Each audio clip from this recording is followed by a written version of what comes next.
What's up, Thrivers? Daniel McKenna here today, and we are sitting down with Clay Clark and Paul Pressey, and we're talking about success philosophies. Don't know who Paul Pressey is? Back in 1982, he was drafted 20th overall by the Milwaukee Bucks in the NBA draft. He played 11 seasons in the NBA and was a two-time All-NBA defensive team member, playing with both the Milwaukee Bucks and the San Antonio Spurs. He is now a professional basketball coach in the NBA, the National Basketball Association. Today, you'll learn about success philosophies from Paul Pressey. Paul has had to overcome a lot and done a lot to achieve the success that he has now. And along the way, he had to develop some philosophies about how to achieve that success. Today's lesson can be very valuable to you if you are willing to listen and implement philosophies that can catapult you toward your success. So make sure you listen and take notes on the philosophies that you need to implement today. And here's your first philosophy that you need to remember. Always have the mindset that... I forgot what I was going to say. 1-5. Paul Pressey, how are you, my friend? I'm doing well, Clay. How are you? I am doing exceptionally well. I want to ask you this before we just deep dive into the success philosophies here. What time did you get back home last night from Phoenix? Landed about 1:30. 1:30? Mm-hmm, well, I appreciate you getting up nice and early to let us harass you, my friend. I'm a late owl anyway. Really? Yeah. So it wasn't that big of a deal? No. Okay. Now, at some point, I want to get together and try out some of your cooking because I've heard from numerous sources that are trusted sources that you are perhaps one of the best grill masters or cooking specialists of our time. Is this true, or is this complete hoo-ha from Mr. Clifton Talbert? It's hoo-ha, hoo-ha, hoo-ha. I just enjoy cooking. I do. I'm not a specialist in anything. I just find things I like to do. And it's kind of started when my wife traveled a lot, back and forth, seeing the kids play, visiting the grandkids now. So, I cook. And when she gets off the road, I don't want her to have to come home and cook. So I prepare the meals for the first probably 4 or 5 days. What's your super move? What's the meal that you make that no one else can make? I don't have one. I think come on. The stuff I make, everybody can make. What's the stuff you make that people talk about and go, wow? Probably my smoked turkey legs. Question, can you commit on camera to having a little smoked turkey leg Thrive party sometime? Like we'll fly out to you, or you can fly out to us. No. We can do that. We can do that one summer in Tulsa. I'll come down and I lay it out. Boom. I'm pumped up. The rest of this interview is going to be awesome. Okay, so now let me ask you this. I'm going to read this little quote here to you, okay? Okay. John Maxwell, the best-selling author of 21 Laws of Leadership and countless leadership books, he has famously said, the secret of your success is determined by your daily agenda.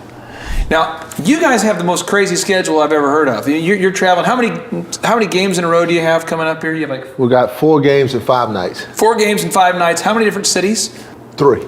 So if you're watching this and you're going, I'm busy, these guys are busy. So I just want to get into this is kind of the daily thing, how you do this here. So what time do you wake up usually? You get up about 7. About 7?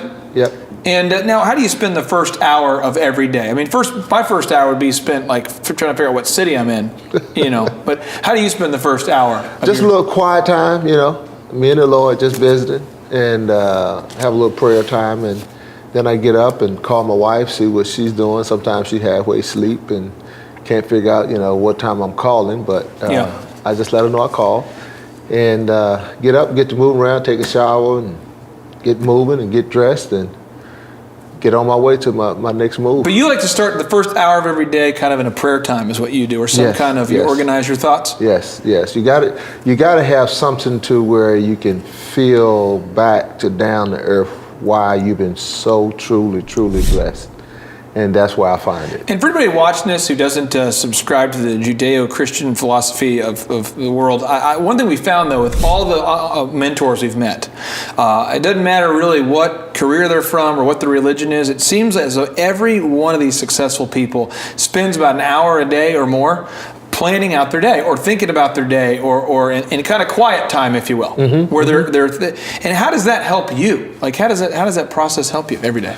Well, mine is kind of like a creature of habit. It's kind of like, each day it's like, okay, you got to get up and you get in the car, you drive, and you think about when you get to practice, how many guys you're going to have for practice. And, our meeting is going to be fun because we're going to talk about, our routine day of practice. I want to get into this for a second. You're Okay. thinking about how many guys are coming to practice, who's coming Not to practice. coming to practice, going to be available for practice. How many guys are available for practice because of the injury report Absolutely. or whatever? And then what are we going to talk about? And you have to have a plan. You can't just show up. No. We got an hour that the coaching staff sat down, Yeah. and we figured out, okay, if we have 10, Yeah. we can do A, B, C. Okay, I'm gonna tell you. This is a feedback. Now you can look right into this camera and talk to this person. We had a thriver I talked to the other day. Wonderful lady. Okay. And she says she has this problem managing her staff.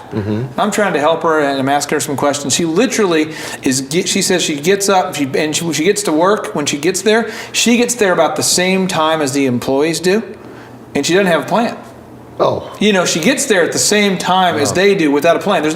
She is literally trying to formulate a plan in front of the people. She looks like, she gets there and she's explaining, well, with my unique situation, I wake up at such time, I get there, the employees have a ton of questions, then I'm just in chaos all day.